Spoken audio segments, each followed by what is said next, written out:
أعوذ بالله من الشيطان الرجيم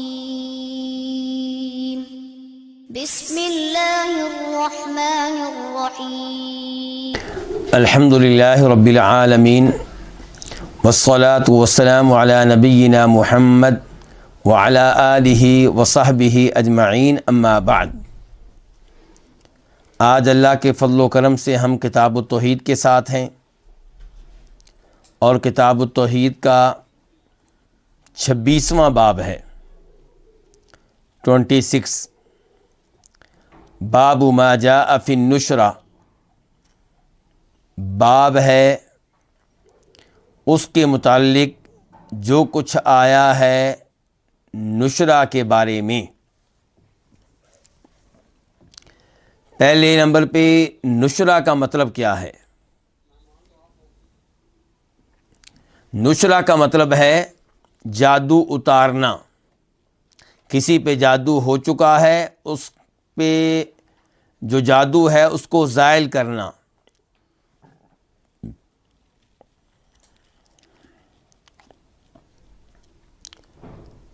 تو اب اس باب میں کیا ہوگا؟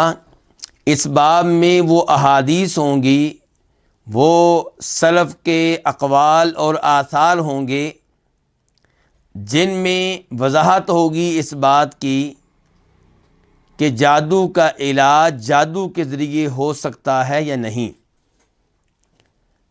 جادو دور کرنے کے لیے جادو کا سہارا لیا جا سکتا ہے یا نہیں۔ اس باب کا کیا تعلق ہے گزشتہ ابواب سے؟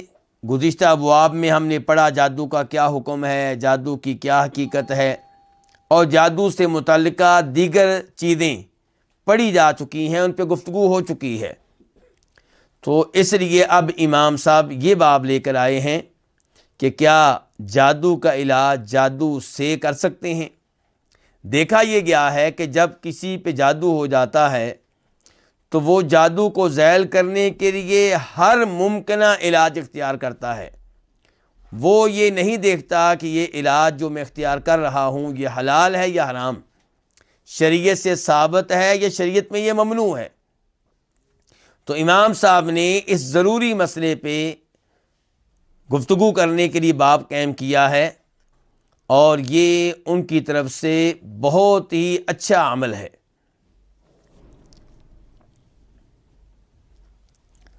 نشرہ جو ہے یہ لفظ کہاں سے آیا ہے؟ یہ نشر سے ماخوذ ہے۔ نشر کس کو کہتے ہیں؟ نشر کو کہتے ہیں کہ کسی چیز کی تہ کو کھولنا، کچھ چیز لپٹی ہوئی ہے تو اس کو کھول دینا۔ مثال کے طور پہ قالین جو ہے اس کو لپیٹ دیا گیا، بند کر دیا گیا، اب جب اس کو کھولیں گے تو اس کو کیا کہا جائے گا؟ نشر کہا جائے گا۔ اور جادوگر جب جادو کو کھولے گا تو کیا ہوگا؟ جو وہ گرہیں جن پہ پھونکیں ماری گئی تھیں جادو کرنے کے لیے انہیں کھولے گا۔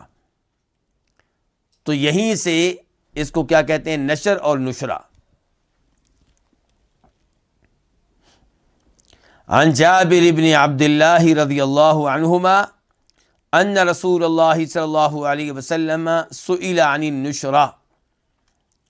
جابر بن عبداللہ رضی اللہ تعالیٰ عنہ سے روایت ہے کہ بے شک رسول اللہ صلی اللہ علیہ وسلم سے سوال کیا گیا عن النشرہ، نشرہ کے بارے میں۔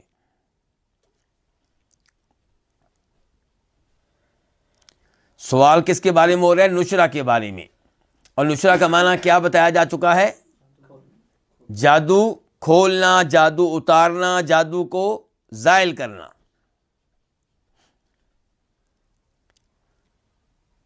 تو سوال یہ ہے کہ یہاں پہ جس نشرہ کے بارے میں سوال ہے یہ کون سا نشرہ ہے؟ ایک احتمال یہ ہے کہ الف لام عہد کا ہو، اور النشرہ سے مراد وہ نشرہ ہے جو اس زمانے میں مشہور و معروف تھا، یعنی کہ اس زمانے کے لوگ، جس زمانے میں یہ سوال کیا گیا ہے نبی علیہ الصلوۃ والسلام سے، اس زمانے میں لوگ جادو کے علاج کے لیے کس کے پاس جاتے تھے؟ جادوگر کے پاس۔ جادو کا علاج جادو سے کرتے تھے تو اس کے بارے میں سوال ہو رہا ہے، یہ ایک احتمال ہے۔ اور دوسرا احتمال یہ ہے کہ النشرہ سے مراد ہر قسم کا نشرہ ہے، جادو کا کوئی بھی علاج، اس کے بارے میں سوال کیا جا رہا ہے کہ کیا جادو کا کوئی بھی علاج کیا جا سکتا ہے؟ تو دوسرے احتمال کے مطابق جو الف لام ہوگا یہ جنس کے لیے ہوگا کہ ہر نشرہ کے متعلق سوال ہے، جادو کا کوئی بھی علاج اس کے بارے میں سوال ہے۔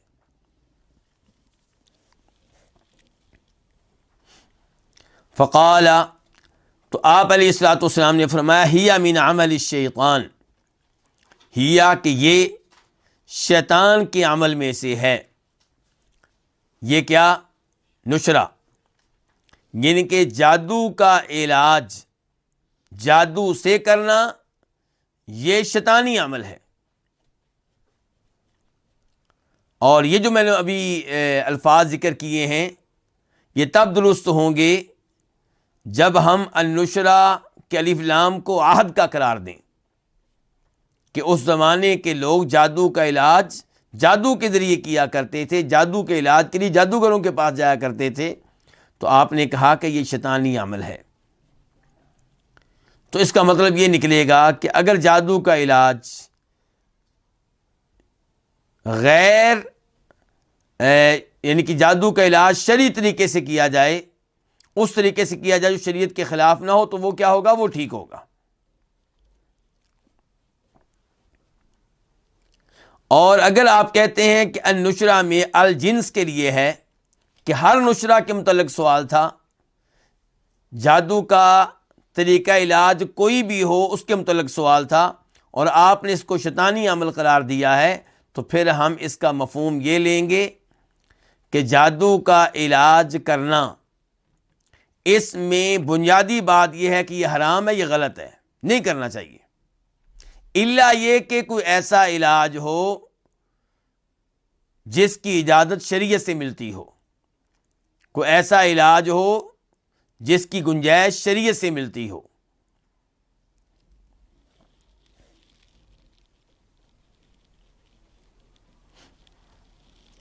اچھا، اس کو شیطانی عمل کیوں قرار دیا گیا ہے؟ ہم پہلے پڑھ چکے ہیں کہ جادو کے لیے جادوگر کو رابطہ کرنا پڑتا ہے کن سے؟ شیطانوں سے۔ شیطانوں کو راضی کرنا پڑتا ہے، ان کے قریب ہونا پڑتا ہے، اور ان کے قریب ہونے کے لیے، ان کو راضی کرنے کے لیے کئی ایسے کام کرنا پڑتے ہیں جو کفر و شرک پہ مشتمل ہوتے ہیں۔ مثال کے طور پہ مطالبہ کرے گا یہ جادوگر اس آدمی سے جو اس کے پاس جادو کے علاج کے لیے آیا ہے کہ تم کالے رنگ کا ایک بکرا لو اور اس کو ذبح کرنا ہے، لیکن اس کے اوپر بسم اللہ اللہ اکبر نہیں پڑھنا، اللہ کے نام نہیں لینا، بلکہ ممکن ہے کہ مطالبہ کرے کہ فلاں کا نام لینا ہے۔ وہ فلاں کون ہوگا؟ وہ شیطان ہوگا، شیطانوں میں سے کوئی شیطان ہوگا۔ یا وہ کہے گا کہ بکرا لینا ہے یا مرغی لینی ہے، اس کو ذبح نہیں کرنا بلکہ ذبح کیے بغیر اس کو مار دینا ہے، اس کا گلا گونڈ دینا ہے مثال کے طور پہ۔ یا مثال کے طور پہ وہ کہے گا کہ قرآن کریم کو لینا ہے اور اس کے اوراق کو واش روم میں پھینک دینا ہے۔ تو اس قسم کا کوئی مطالبہ کرے گا، جب یہ مطالبہ پورا کیا جائے گا تب وہ راضی ہوگا، تب وہ انسانی شیطان جس کو ہم جادوگر کہتے ہیں، جس کو ہم عامل کہتے ہیں، جس کو ہم کاہن کہتے ہیں، جس کو ہم نجومی کہتے ہیں، اس پہ راضی ہوگا، اور پھر وہ اس کی خدمت کے لیے، اس سے تعاون کرنے کے لیے تیار ہوگا۔ تو اس لیے جب جادو کا علاج جادو سے ہوگا تو اس عمل کو کیا قرار دیا جائے گا؟ شیطانی عمل قرار دیا جائے گا۔ رواہ احمد، اس حدیث کو کس نے روایت کیا؟ امام احمد نے۔ اور مسند احمد میں اس حدیث کا نمبر کیا ہے؟ 14135۔ 14135. امام احمد نے اس کو روایت کیا بسند جید، عمدہ سند کے ساتھ، قابل قبول سند کے ساتھ. وہ ابو داود، اور اس کو روایت کیا ہے امام ابو داود نے بھی. امام ابو داود نے کہاں روایت کی؟ اپنی سنن میں، حدیث کی مشہور و معروف کتاب ابو داود شریف جس کو ہم کہتے ہیں. تو سنن ابی داود میں اس کا نمبر کیا ہے؟ 3868، 3868. اور جب آپ اس حدیث کو ابو داؤد شریف میں دیکھیں گے تو آپ کو پتہ چلے گا کہ امام ابو داؤد رحمہ اللہ اس حدیث کو روایت کرتے ہیں اور کہتے ہیں کہ میں نے یہ حدیث لی ہے امام احمد بن حنبل سے. امام احمد بن حنبل امام ابو داؤد کے کیا ہیں؟ استاد ہیں. امام احمد بن حنبل امام بخاری کے بھی استاد ہیں، امام ابو داؤد کے بھی استاد ہیں. اس حدیث کا کیا حکم ہے؟ یہ حدیث صحیح ہے. اس کو صحیح قرار دینے والوں میں ایک شیخ البانی رحمہ اللہ ہیں، اور انہوں نے اپنی مشہور و معروف کتاب سلسلۃ الاحادیث الصحیحہ میں اس کو صحیح قرار دیا، اور وہاں پہ اس کا نمبر ہے 2760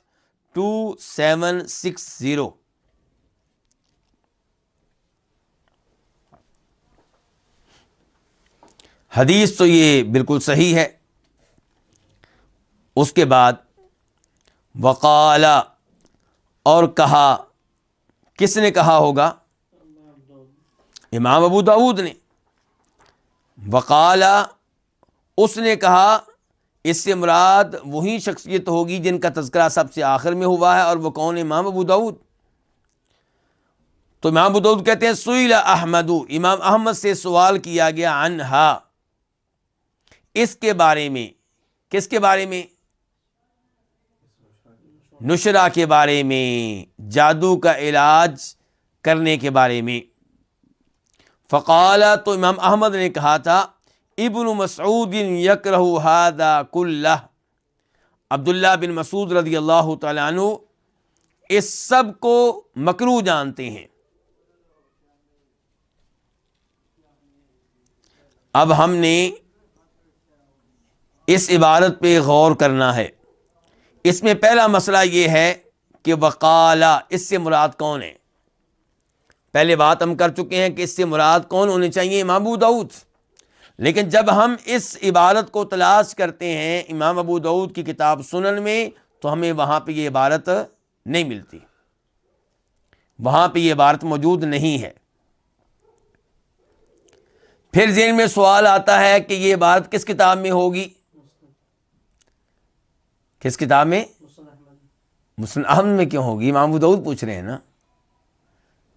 جب بات یہ کہ ہم نے اب یہ کہہ رہے ہیں کہ امام ابو داؤد نے پوچھا، امام ابو داؤد کہہ رہے ہیں کہ امام احمد سے پوچھا گیا، تو یہ کہ عبارت ہونی چاہیے یا تو امام ابو داؤد کی کتاب سنن میں، یا ذہن میں آتا ہے کہ یہ عبارت ہونی چاہیے مسائل الامام احمد میں.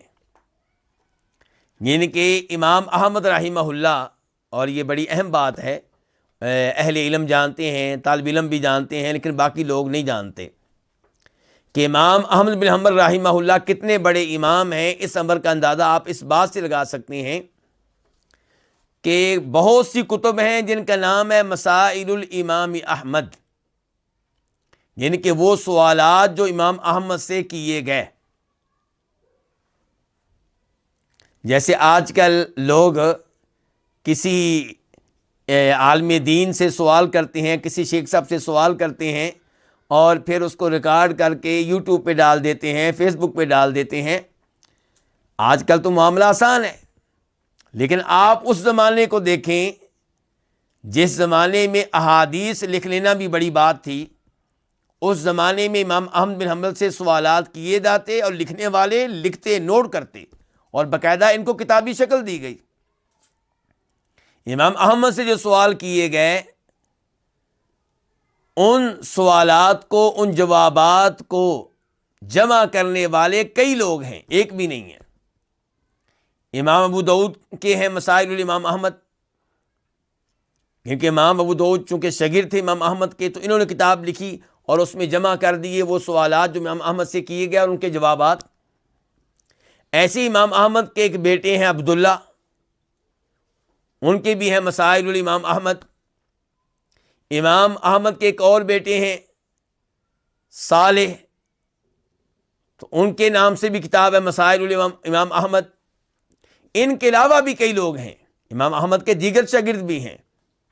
تو اس سے آپ اندازہ لگا سکتے ہیں کہ امام احمد کی کیا اہمیت تھی ان کی زندگی میں ہی، کہ لوگ سوال کرتے، وہ جواب دیتے، اور ان کے شاگرد ان کو کیا کرتے، نوٹ کرتے، لکھتے، جمع کرتے، اور ان کو کتابی شکل دی گئی۔ تو جو مسائل امام احمد امام ابو داؤد کی کتاب ہے، وہاں پہ یہ عبارت دیکھی گئی تو وہاں پہ بھی یہ عبارت نہیں ملی۔ چلیں، عبارت تو نہیں مل سکی، کیا نہیں مل سکا؟ یعنی کہ یہ نہیں مل سکا کہ امام ابو داؤد نے یہ کہا ہو کہ امام احمد سے یہ سوال کیا گیا اور انہوں نے یہ جواب دیا، یہ چیز ہمیں نہیں مل سکی۔ لیکن امام احمد نے جواب دیا کیا ہے؟ امام احمد یہ کہہ رہے ہیں کہ عبداللہ بن مسعود اس سب کو مکروہ جانتے ہیں۔ تو کیا اس کا ثبوت ملتا ہے کہ عبداللہ بن مسعود اس سارے عمل کو مکروہ جانتے ہیں؟ تو جواب یہ ہوگا کہ بالکل اس کا ثبوت ملتا ہے۔ تو اس کے لیے ہم رخ کریں گے کس کتاب کا؟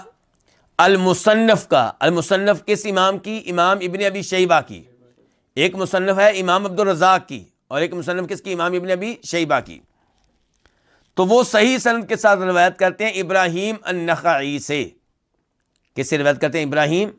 اور ابراہیم النخعی کون ہے؟ عبداللہ بن مسعود رضی اللہ عنہ کے شاگردوں میں سے، یہ تابعی ہیں۔ تو یہ کہتے ہیں، یہ کون؟ ابراہیم النخعی کہتے ہیں کانوا یکرہون التمائم والرقا والنشر، کہ وہ لوگ مکروہ جانتے تھے التمائم، کن کو؟ تعویذات کو، جن کو آج کل اردو میں ہم کیا کہتے ہیں؟ تعویذ۔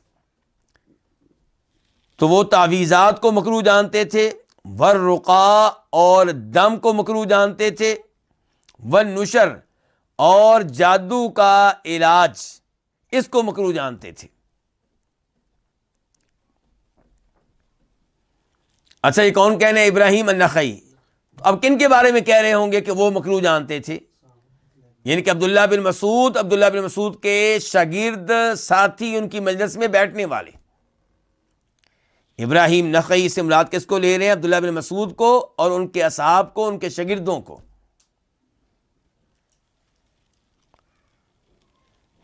چلیں جی، ہمارا ایک مسئلہ تو یہ حل ہو گیا کہ عبداللہ بن مسعود النشرہ کو مکروہ جانتے تھے، یہ چیز ان سے ثابت ہے۔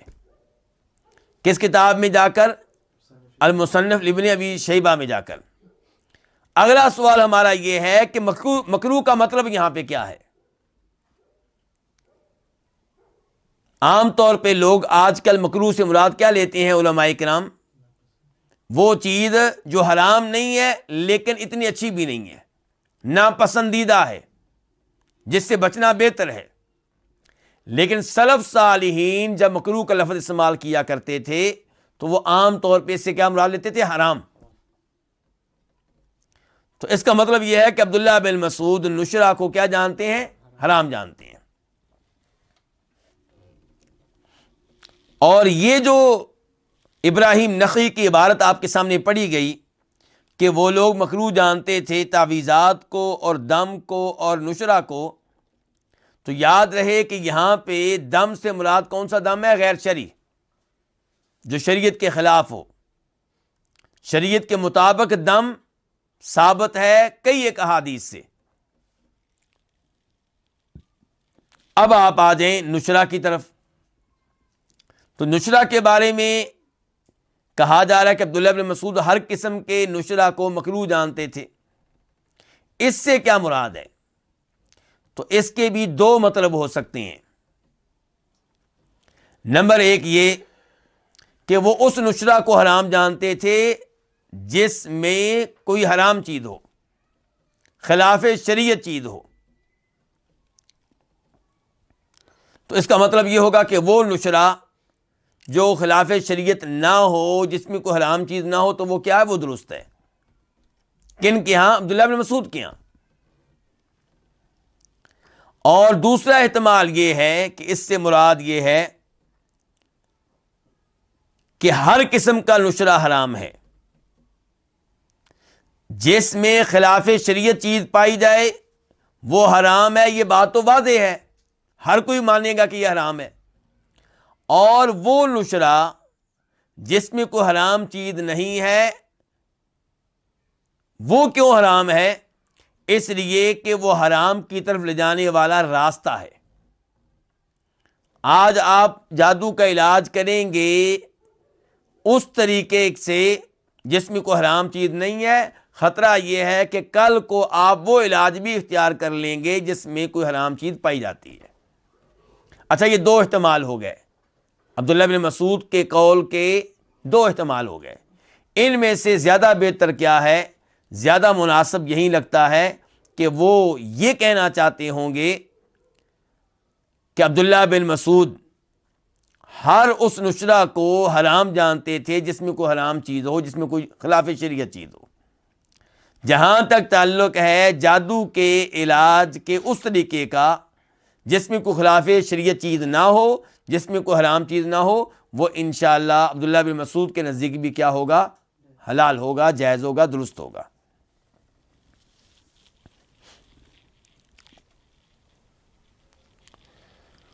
وفی البخاری، امام محمد بن عبد الوہاب رحمہ اللہ جو کتاب التوحید کے مؤلف ہیں، رائٹر ہیں، وہ کہتے ہیں کہ بخاری شریف میں ہے عن قتادہ، بخاری شریف میں روایت ہے کس سے؟ قتادہ سے۔ قتادہ کون ہے؟ قتادہ بن دعامہ السدوسی، تابعی ہیں، بہت بڑے محدث ہیں، بہت بڑے مفسر ہیں۔ تو قتادہ سے روایت ہے کہ قلت، میں نے کہا، قتادہ کہہ رہے میں نے کہا، کس سے کہا؟ لابن المسیب، مسیب کے بیٹے سے۔ مسیب کے بیٹے کون؟ سعید بن مسیب۔ اور مسیب کے بارے میں دو طرح کی رائے پائی جاتی ہے۔ نمبر ایک یہ کہ آپ اس کو مسیب پڑھیں، یعنی کہ یا کے اوپر زبر پڑھیں، فتح پڑھیں، اور دوسرا یہ کہ مسیب پڑھیں، یا کے نیچے کسرہ پڑھیں۔ محدثین عام طور پہ کیا پڑھتے ہیں؟ مسیب۔ تو سعید بن مسیب یہ بھی کون ہیں؟ تابعی ہیں، بلکہ تابعین کے امام اور سردار ان کو کہا جاتا ہے۔ عام تابعین بہت بڑے تابعی ہیں، بہت بڑے محدث ہیں، بہت بڑے فقیہ ہیں، بہت بڑے مفسر ہیں۔ تو قتادہ کہتے ہیں میں نے سعید بن مسیب سے کہا رجل بہ طب، ایک آدمی ہے اسے طب ہے، طب سے مراد کیا ہے؟ جادو۔ ایک آدمی ہے اسے کیا ہے؟ جادو ہے۔ او یؤخذ عن امرأتہ، یا اسے روک دیا جاتا ہے عن امرأتہ، اس کی بیگم سے، اس کی وائف سے۔ اور یہ بھی جادو ہے، یعنی کہ پہلا سوال یہ کہ اسے جادو ہے، دوسرا یہ کہ جادو کی کون سی قسم ہے کہ اسے اس کی بیگم سے روک دیا جاتا ہے، یعنی کہ جماع کرنا چاہتا ہے، کر نہیں پاتا۔ ایحل عنہ، کیا یہ جادو یحل کھولا جائے گا عنہ اس سے، او ینشر، اس کو ینشر بھی پڑھا گیا ہے، یا اس جادو کا علاج کیا جائے گا، ایحل عنہ، اس کو دور کیا جائے گا، اس سے کھولا جائے گا، ذیل کیا جائے گا، او ینشر، یا اس جادو کا علاج کیا جائے گا۔ یہ سوال پوچھ رہے ہیں قتادہ کس سے؟ سعید بن مسیب سے، مسیب سے۔ قال، تو وہ کہتے ہیں کون؟ سعید بن مسیب، لا بأس بہ، اس میں کوئی حرج نہیں ہے، جائز ہے، یہ کہ جادو کا علاج کرنا یہ کیا ہے؟ جائز ہے، لا بأس بہ، اس میں کوئی حرج نہیں ہے۔ انما یریدون بہ الاصلاح، کہ وہ لوگ جو ہیں یریدون، وہ ارادہ کرتے ہیں بھی اس عمل سے الاصلاح، اصلاح کرنے کا، یعنی کہ جو لوگ جادو کا علاج کرتے ہیں ان کا ارادہ اصلاح کا ہوتا ہے، جادو کو زائل کر کے، جادو کو ختم کر کے وہ اصلاح کرنا چاہتے ہیں۔ ایک اصلاح یہ ہوگی کہ خاوند بیوی سے تعلق قائم کر سکے گا تو یہ خاندان طلاق سے بچ جائے گا، اور اگر بیوی والا مسئلہ نہیں ہے، عام جادو ہے، تب بھی اصلاح ہی اصلاح ہے، کیونکہ جس کے اوپر جادو ہو جائے تو اس کے جادو کی وجہ سے اسے بھی نقصان پہنچتا ہے، اس کی فیملی کو بھی نقصان پہنچتا ہے۔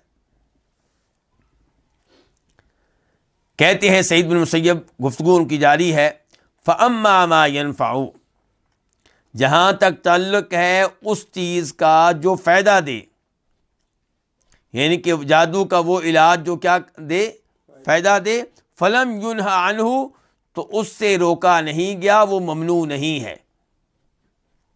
انتہا، اختتام کو پہنچا کیا؟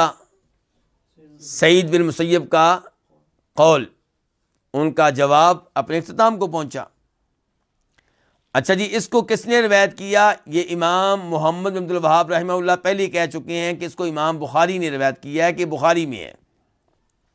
اچھا، صحیح بخاری جب آپ کھولیں گے تو پتہ چلے گا وہاں پہ یہ معلق ہے، موصول نہیں ہے۔ معلق اور موصول پہ پہلے بھی ہم گفتگو کر چکے ہیں، یعنی کہ امام بخاری نے اس کو روایت کیا تو انہوں نے اس کی سند کا ابتدائی حصہ ذکر نہیں کیا۔ کہتے ہیں قتادہ نے کہا، سوال کریں گے امام بخاری سے کہ بھی قتادہ سے تو آپ کی ملاقات ہی نہیں ہے، آپ یہ بتائیں کہ آپ نے یہ روایت کس سے لی، اور جس سے آپ نے لی اس نے کس سے لی، اور قتادہ تک ہمیں پہنچائیں، پورا ایک سلسلہ ہے وہ بیان کریں۔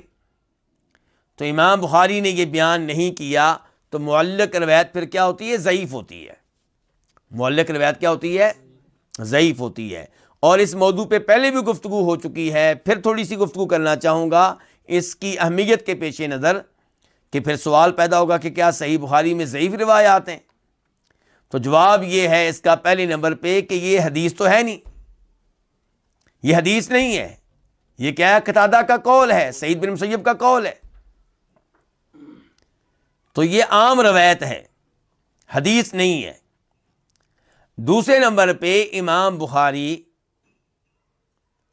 ان کی صحیح بخاری میں دو چیزیں ہیں، ایک ہیں وہ احادیث جنہیں ذکر کرنے کے لیے انہوں نے صحیح بخاری لکھی ہے،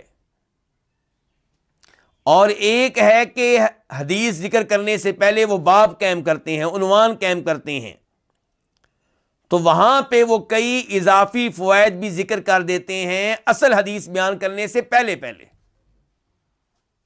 اصل حدیث جو ہوگی وہ صحیح ہوگی، وہ موصول ہوگی، سند کے ساتھ ہوگی، شک و شبہ سے بالاتر ہوگی، لیکن وہ جو شروع میں وہ ہیڈ لائن قائم کرتے ہیں، عنوان قائم کرتے ہیں، باب قائم کرتے ہیں، وہاں پہ کبھی وہ قول نقل کر دیتے ہیں کسی تابعی کا، کبھی کسی صحابی کا، کبھی اللہ کے رسول علیہ الصلوۃ والسلام کا کوئی فرمان بھی ذکر کر دیتے ہیں، تو یہ معلق ہوتے ہیں، ان میں معلقات پائی جاتی ہیں۔ تو یہ معلقات جو ہوتی ہیں صحیح بخاری کی، یہ بھی عام طور پہ صحیح ہوتی ہیں، قابل قبول ہوتی ہیں، لیکن ان کے قابل قبول ہونے کا علم صحیح بخاری سے نہیں ہوتا، دیگر کتب سے ہو جاتا ہے، دیگر کتب میں ان کی سند موجود ہوتی ہے۔ بلکہ حافظ ابن حجر رحمہ اللہ نے باقاعدہ اس موضوع پہ کتاب لکھی ہے، یہ دیکھیں، اس کا نام ہے تغلیق التعلیق علی صحیح البخاری، تغلیق التعلیق علی صحیح البخاری 5 جلدوں میں ہے۔ اس کتاب میں امام ابن حجر رحمہ اللہ نے کیا کیا ہے؟ معلقات جمع کر دی ہیں، اور بیان کیا ہے کہ امام بخاری نے یہ روایت جو بغیر سند کے بیان کی ہے، یا سند کا شروع کا حصہ اس کا حذف کیا ہے، جو معلق ہے، یہ موصول کے طور پہ موجود ہے فلاں کتاب میں، ابو داؤد شریف میں، نسائی میں، یا ترمذی میں، یا مسلم میں، یا مسند احمد میں، یا تفسیر طبری میں، تو وہ ان کے بیان کر دیتے ہیں کہ کہیں نہ کہیں یہ بطور موصول موجود ہے۔ اور عام طور پہ ایسی معلقات کیا ہوتی ہیں؟ صحیح ہوتی ہیں، کوئی ضعیف بھی ہوتی ہے، لیکن ان کے ضعیف ہونے سے صحیح بخاری کے مقام و مرتبہ پہ کوئی فرق نہیں پڑا، اور بڑے علماء اس پہ اعتراض کرتے بھی نہیں ہیں، کیونکہ ان کو پتا ہے صورتحال کا، ان کو پتا ہے کہ یہ امام بخاری کا اصل مقصود نہیں ہے، اصل مقصود وہ احادیث ہیں جو باب کے بعد آتی ہیں، جو عنوان کے بعد آتی ہیں۔ چلیں جی، یہ وضاحت تو ہمیں معلوم ہو گئی۔ اب یہ جو ہمارے سامنے روایت ہے جو معلق ہے، تو کیا اس کو کسی نے بطور موصول بیان کیا؟ تو جواب یہ ہے کہ بالکل، امام ابن ابی شیبہ نے اس کو بطور موصول اپنی مصنف میں روایت کیا ہے، اور وہاں پہ اس کا نمبر ہے 23,999، یعنی کہ 23989 23989۔ اور حافظ ابن حجر رحمہ اللہ نے تغلیق التعلیق میں، یہ کتاب جس کا میں ابھی تذکرہ کر رہا تھا 5 جلدوں میں ہے، وہاں اس کا تذکرہ کیا ہے، اور کہا ہے کہ اس کی سند جو ہے بالکل ٹھیک ہے۔ انہوں نے اس کی سند کو صحیح قرار دیا ہے، کنہوں نے؟ حافظ ابن حجر رحمہ اللہ نے۔ اور امام بخاری نے اس کو کہاں ذکر کیا صحیح بخاری میں، یہ بھی ہمیں معلوم ہونا چاہیے۔ تو امام بخاری نے اس کو بیان کیا حدیث نمبر 5765 سے پہلے، 5765 سے پہلے، 5765۔ اس کا مطلب یہ ہے، میں یہ کیا کہہ رہا ہوں، پہلے۔ اس سے بھی ہمیں سبق حاصل کرنا چاہیے کہ جو معلق روایت ہے اس کا کوئی نمبر، کیونکہ یہ وہ نہیں ہے جو امام بخاری کا مین مقصود ہے۔ تو مین جو مقصود ہے اس کا نمبر ہے 5765، 5765۔ تو یہ روایت بہرحال صحیح ہے۔ اب اس روایت سے ہمیں معلوم کیا ہوا؟ معلوم یہ ہوا کہ سعید بن مسیب سے پوچھا جا رہا ہے کہ کیا نشرہ جائز ہے، تو وہ کہتے ہیں کہ اس میں کوئی حرج نہیں ہے۔ اچھا، اور حدیث میں ہم نے کیا پڑھا تھا کہ نشرہ کیا ہے؟ شیطانی عمل ہے۔ اور عبداللہ بن مسعود بھی نشرہ کو کیا کرتے تھے؟ مکروہ جانتے تھے۔ اور اب سعید بن مسیب کہہ رہے ہیں کہ یہ کیا ہے؟ یہ جائز ہے، اس میں کوئی حرج نہیں ہے۔ تو اب کیسے تطبیق دیں گے؟ تو تھوڑا سا انتظار کر لیں، ایک قول اور پڑھ لیتے ہیں، پھر اس موضوع پہ گفتگو کرتے ہیں۔ وروی عن الحسنی، روایت کیا گیا حسن سے، حسن سے مراد کون ہے؟ حسن بصری۔ انہ قال، کہ انہوں نے کہا، لا یحل السحر الا ساحر، جادو کو نہیں کھولتا، جادو کو نہیں زائل کرتا مگر وہ جو خود جادوگر ہو۔ اچھا، حسن بصری کا یہ قول کہاں ملے گا؟ اس کو روایت کیا امام طبری نے۔ اچھا، امام طبری نے اس کو کہاں روایت کیا؟ ان کی کتاب ہے تہذیب الآثار، اس میں۔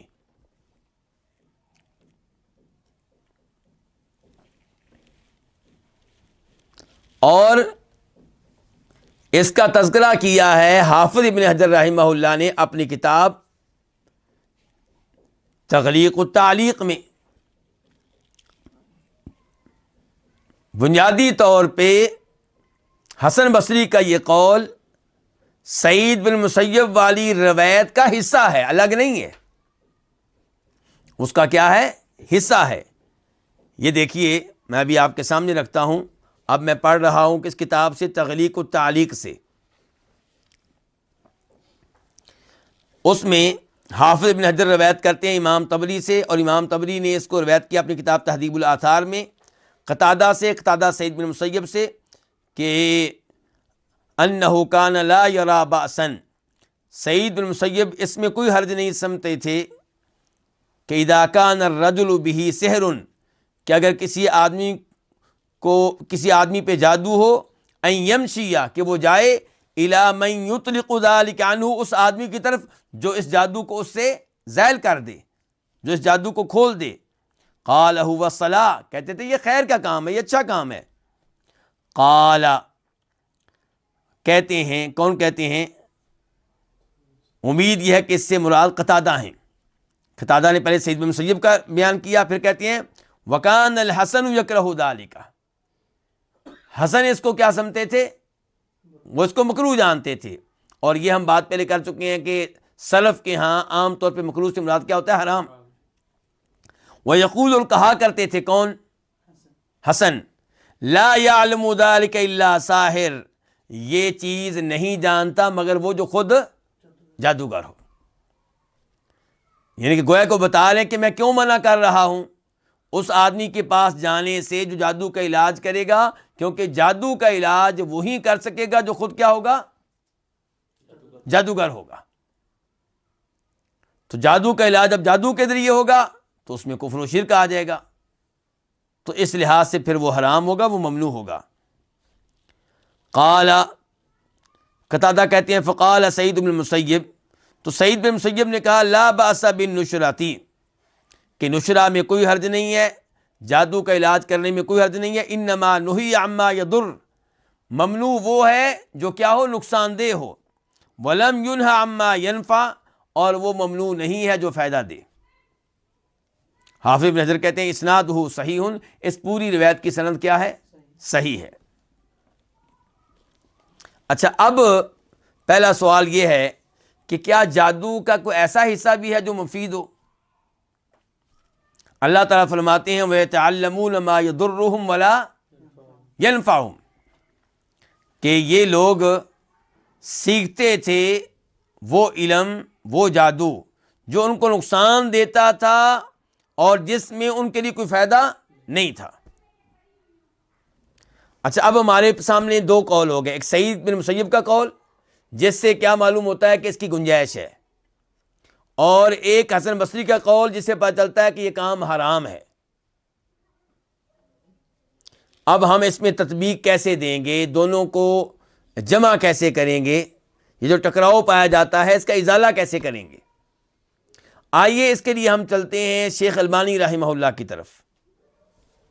شیخ البانی رحمہ اللہ اپنی کتاب سلسلۃ الاحادیث الصحیحہ میں حدیث نمبر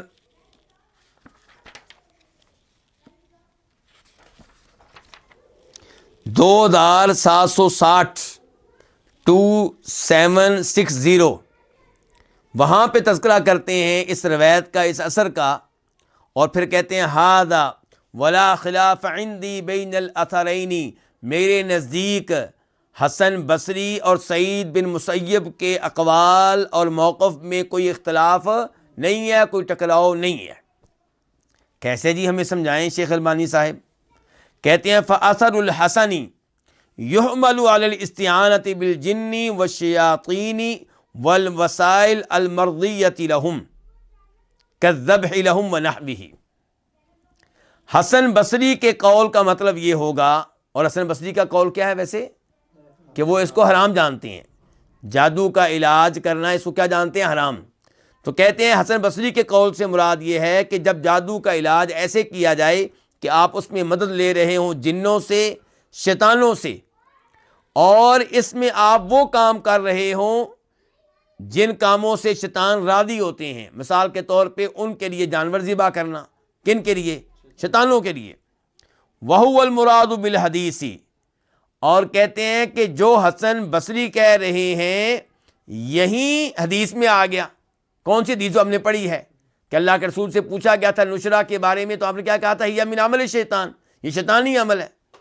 تو حسن بصری اور حدیث کا مفہوم ایک ہی ہے. تو خلاصہ یہ نکلے گا پھر کہ جب جادو کا علاج جادو کے ذریعے کریں گے، شیطانوں سے مدد لیں گے، شیطانی اعمال اس میں کریں گے، تو یہ حرام ہے، غلط ہے. وَأَثَرُ سَعِيدٍ عَلَى الْإِسْتِعَانَةِ بِالرُّقَى وَالتَّعَاوِيذِ الْمَشْرُوعَةِ بِالْكِتَابِ وَالسُّنَّةِ. شیخ البانی کہتے ہیں اور سعید بن مسیب، اور وہ ان کا موقف کیا دی کہ جادو کا علاج کیا جا سکتا ہے، ایسے ہی ہے نا. تو کہتے ہیں ان سعید بن مسیب کے قول کا مطلب یہ ہوگا کہ جب جادو کا علاج آپ دم کے ذریعے کریں اور ان دعاؤں کے ذریعے کریں جن دعاؤں کو کے ذریعے اللہ سے پناہ لی جاتی ہے. مثال کے طور پہ سورہ فلق پڑھیں آپ، قل اعوذ برب الفلق، قل اعوذ برب الناس پڑھیں آپ، آپ سورہ فاتحہ پڑھیں، آپ سورہ بقرہ پڑھیں، تو یہ جو علاج ہے جادو کو دور کرنے کا تو یہ درست ہے۔ یہ مطلب ہے کس کے قول کا؟ سعید بن مسیب کے قول کا۔ پھر کہتے ہیں شیخ البانی وَإِلَى هَذَا مَالَ الْبَيْهَقِيُّ فِي السُّنَنِ، اور یہ جو کچھ میں نے کہا ہے یہی کچھ کہا ہے امام بہقی نے اپنی کتاب سنن میں۔ تو مجھے امید ہے کہ اب یہ بات واضح ہو چکی ہوگی کہ دونوں کے اقوال میں کوئی تضاد یا ٹکراؤ نہیں ہے۔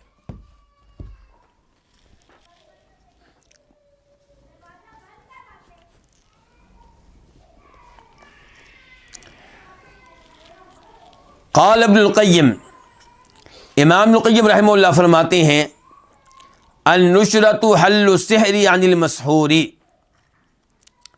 یہاں پہ اب امام محمد بن عبد الوہاب رحمہ اللہ امام ابن القیم رحمہ اللہ کا قول لے کر آئے ہیں جس کا ہمارے موضوع سے تعلق ہے۔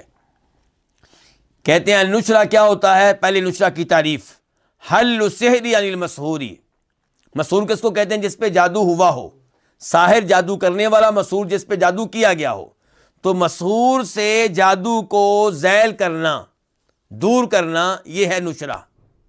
کہتے ہیں وہی نوعانی، اور اس کی دو قسمیں ہیں۔ کس کی؟ نشرہ کی، یہ کہ جادو کا علاج، جادو کو دور کرنا، جادو کو زیل کرنا، اس کی دو قسمیں ہیں۔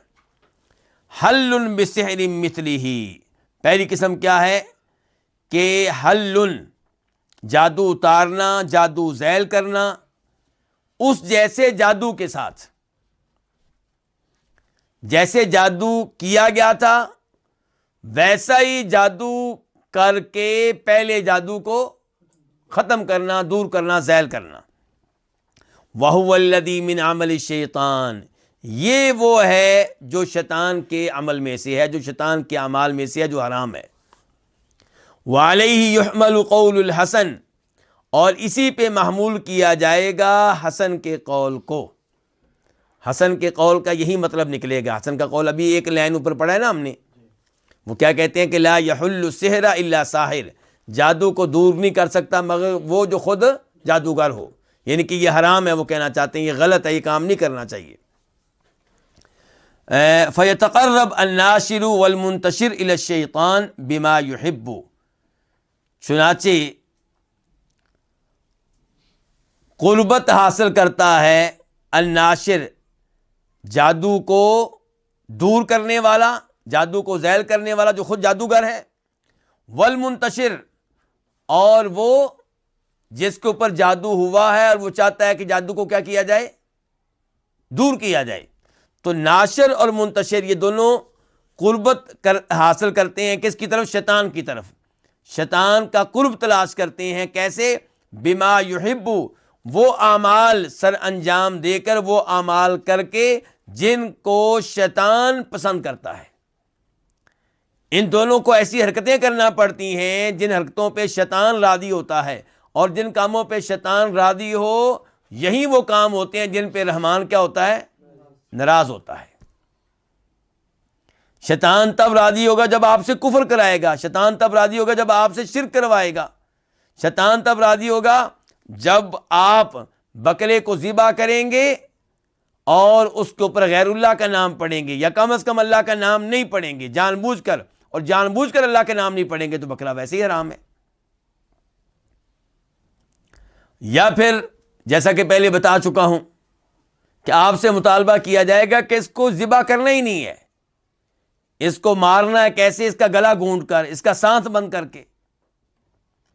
تو اس قسم کی حرکتیں، یہ تو ایک دو مثالیں ہیں، دیگر چیزیں آپ سنتے ہی رہتے ہیں، روز بروز خبر آتی ہے جی فلاں علاقے میں وہ گندے پانی کا جو نالا ہے وہاں سے قرآن کریم کے اوراق ملے ہیں۔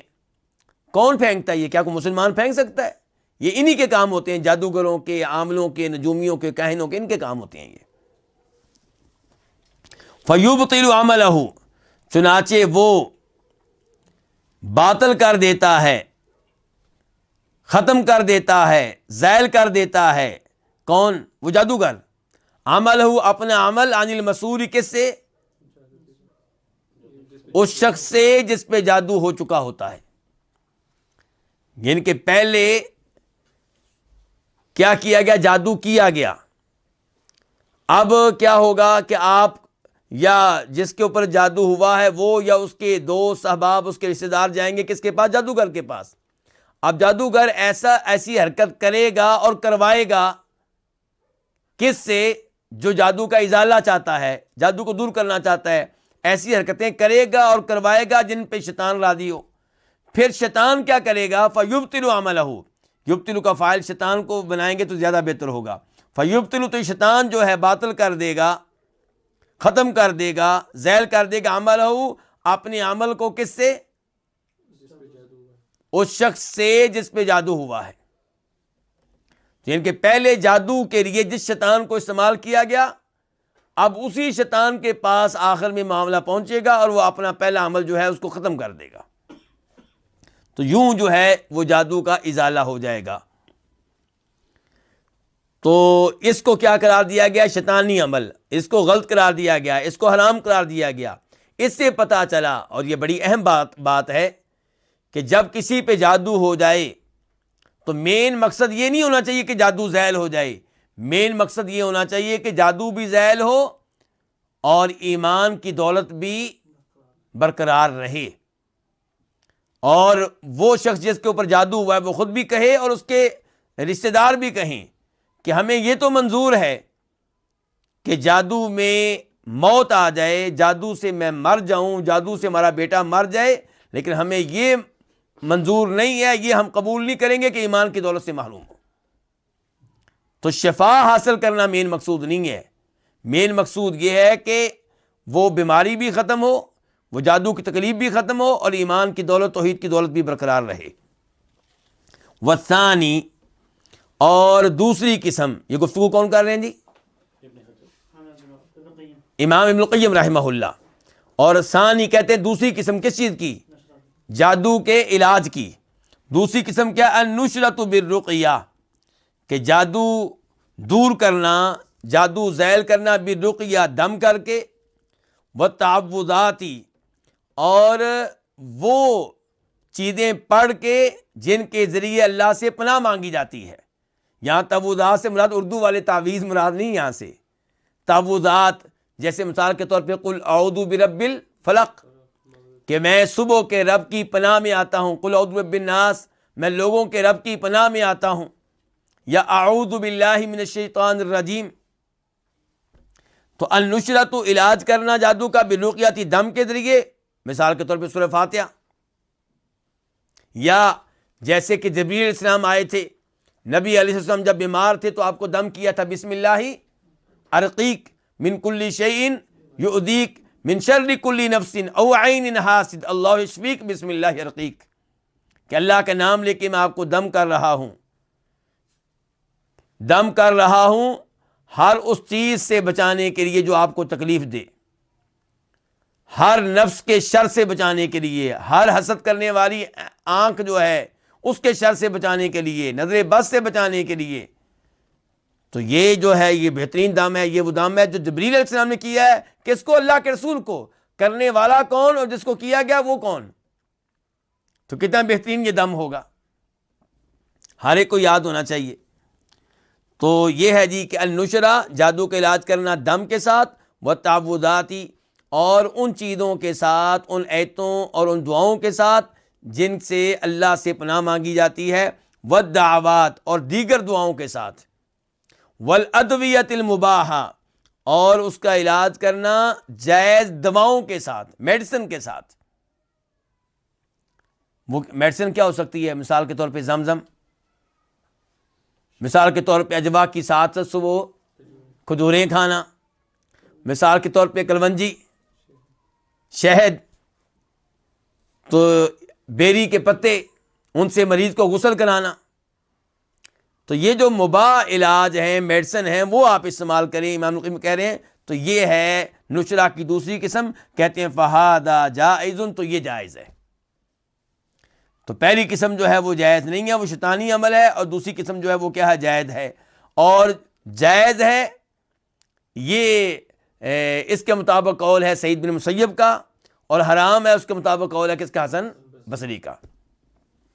تو اس سے یہ بھی سیکھیں کہ ہم نے سلف کے اقوال کو کیسے سمجھنا ہے، کہ یہ کوشش نہیں کرنی کہ آپ کہیں جناب یہ سلف کی باتیں آپس میں ٹکراتی ہیں، ایک صحابی دوسرے کے خلاف فتویٰ، دوسرے کے برخلاف بات کرتا ہے، ایک تابعی دوسرے کے برخلاف بات کرتا ہے۔ نہیں، ٹھنڈے دل سے غور کریں۔ جب آپ ٹھنڈے دل سے غور کریں گے آپ کو پتا چلے گا کہ دونوں کی بات میں کوئی ٹکراؤ اور تضاد نہیں ہے۔ حسن بصری نے نشرہ کی ایک قسم کے بارے میں بات کی، سعید بن مسیب نے دوسری قسم کے بارے میں بات کی، ٹکراؤ نہیں ہے۔ اور یہی صورتحال ہوتی ہے کہ ان میں احادیث میں، لیکن جو منکرین احادیث ہیں وہ احادیث کا مذاق اڑاتے ہیں، جبکہ حقیقت میں احادیث میں کوئی تضاد نہیں ہوتا۔ اور یہی صورتحال ہوتی ہے قرآن کریم کی آیات میں، قرآن کریم کی آیات کا مذاق اڑاتے ہیں وہ جو مسلمان نہیں ہوتے، مستشرقین ہوتے ہیں، یہودی اور عیسائی ہوتے ہیں۔ تو جیسے ہم قرآن کریم کی آیات میں ان کو مطمئن کرنے کی کوشش کرتے ہیں اور بتاتے ہیں حقیقت میں کوئی ٹکراؤ نہیں ہے، ایسے ہی احادیث میں ہمارا معاملہ ہونا چاہیے اور ایسے ہی سلف کے اقوال میں ہمارا معاملہ ہونا چاہیے۔ اب فیہ مسائل، اس باب میں کئی مسائل ہیں۔ الاولی، پہلا مسئلہ، النہی عن النشرہ، نشرہ کی ممانعت۔ نشرہ کا مطلب کیا ہے؟ جادو کے علاج کی ممانعت۔ اور یہ ممانعت کب ہوگی؟ جب جادو کا علاج جادو کے ذریعے ہوگا۔ اور اس کے کئی ایک دلائل ہیں جن کا تذکرہ پہلے ہو چکا ہے، اور دیگر دلائل بھی لے لیں۔ مثال کے طور پہ ہم نے کیا پڑھا ہے کہ جادو کرنا حلال ہے کہ حرام ہے؟ حرام ہے۔ تو نشرہ، جب جادو کا علاج جادو سے کریں گے تو جادو ہے نا، تو جادو حرام ہے، چاہے ابتدائی طور پہ کریں چاہے جادو کا علاج جادو سے کریں۔ تو جادو کے حرام ہونے کے جتنے بھی دلائل اور نصوص، آیات اور حدیث ہیں، ان کی وجہ سے نشرہ کیا ہوگا؟ حرام ہوگا، جب نشرہ میں جادو کا علاج جادو سے کیا جا رہا ہو۔ نمبر 2، ہم یہ پڑھ چکے ہیں کہ اللہ کے نبی علیہ السلام نے کہا ہے کہ کہنوں کے پاس جانے کی اجازت نہیں ہے، اور جادو کے علاج کے لیے آپ کو کن کے پاس جانا پڑے گا؟ کہنوں کے پاس۔ اور جادوگر بھی کہنوں کی اقسام میں سے قسم ہے، تو اس لحاظ سے بھی حرام ہے۔ تیسرے نمبر پہ وہ حدیث جو ہم نے باب کے شروع میں پڑھی کہ اللہ کے نبی سے پوچھا گیا تو آپ نے کیا کہا تھا؟ یہ شیطانی عمل ہے، یعنی کہ جادو کا علاج جادو کے ذریعے ہو تو یہ کیا ہے؟ شیطانی عمل ہے۔ اور چوتھے نمبر پہ ہم نے حدیث پڑھی ہے پہلے، جس میں اللہ کے نبی فرماتے ہیں کہ وہ ہم میں سے نہیں ہے جو جادو کرے یا جس کی خاطر جادو کیا جائے، تو اس حدیث کے پیش نظر بھی حرام ہوگا۔ اور پانچویں نمبر پہ یہ اس لیے بھی حرام ہوگا کہ یہ جادو کا علاج جادو کے ذریعے کریں گے تو ہو سکتا ہے آپ سمجھتے رہیں کہ اس کا کچھ حصہ جائز ہے، درست ہے، تو یہ چیز ذریعہ بن جائے گی اس حصے کی طرف جانے کا جو سب کے نزدیک حرام ہوگا۔ تو اس لیے اس سے بچنا چاہیے، اس سے دور رہنا چاہیے، جادو کا علاج جادو کے ذریعے کرنے سے دور رہا جائے۔ اور علماء کرام نے کیا نشانیاں بتائی ہیں جی جادوگر کی؟ ایک دو ذکر کریں آپ۔ مثال کے طور پہ وہ آپ سے پوچھے گا آپ کی والدہ کا نام کیا ہے؟ جو معالج علاج کرنے سے پہلے آپ کی والدہ کے نام پوچھے جان لیں کہ یہ عالم دین نہیں ہے، یہ شیطان ہے، شیطانی علاج کر رہا ہے، چاہے اس نے داڑھی رکھی ہو، چاہے کسی مسجد کے حجرے میں بیٹھا ہوا ہو، چاہے وہ یہ ظاہر کرے کہ میں تو قرآن کے ذریعے علاج کرتا ہوں، لیکن سوال یہ ہے کہ اس نے آپ کی والدہ کا نام کیوں پوچھا؟ والدہ کا نام پوچھنا یہ جادوگروں کی علامات میں سے ایک بڑی علامت ہے جی۔ ہاں، سر کے بال مانگنا، اس قسم کی چیزیں مانگنا، استعمال شدہ کپڑے مانگنا، تو اس قسم کی چیزیں مانگنا یہ بھی جادوگروں کی علامات میں سے ایک علامت ہے۔ الثانیہ، دوسرا مسئلہ جو ہمیں معلوم ہوا اس باب سے وہ کیا ہے؟ الفرق بین المنہی عنہ والمرخص فیہ، کہ فرق ہے اس نشرے کے درمیان جو ممنوع ہے اور اس نشرے کے درمیان جس کی رخصت ہے، اجازت ہے۔ دوسرے الفاظ میں، نشرہ پہلے میں نے عربی کا لفظ استعمال کیا، اب مزید آسان کر دوں کہ فرق ہے جادو کے اس علاج میں جس سے منع کیا گیا ہے، المنہی یعنی جس سے منع کیا گیا ہے، والمرخص فیہ، اور جادو کے اس علاج میں جس میں رخصت دی گئی ہے، اور یہ فرق ایسا ہے مما یزیل الاشکال، جو اشکال کو زیل کر دیتا ہے۔ اور یہ فرق واضح طور پہ ہم نے پڑھا یہاں پہ کس کی عبارت میں؟ امام ابن القیم رحمہ اللہ کی عبارت میں، اور میں نے عبارت پڑھی شیخ البانی رحمہ اللہ کی، تو اس میں بھی یہ فرق موجود ہے۔ تو یہ تھا جی ہمارا آج کا موضوع کہ جادو کا علاج کرنا۔ تو ہم نے جان لیا کہ اس میں کون سا طریقہ جائز ہے، کون سا طریقہ جائز نہیں ہے۔ اللہ رب العزت ہم سب کو جادو اور جادو جیسی برائیوں سے، شر سے، تکلیفوں سے محفوظ رکھے، اور اگر کبھی یہ آزمائش آ جائے تو اللہ تعالیٰ صبر کرنے کی توفیق دے، اور اللہ تعالیٰ غیر شرعی علاج سے ہمیں محفوظ رکھے۔ وصلی اللہ تعالی علی نبینا محمد وعلی آلہ وصحبہ اجمعین۔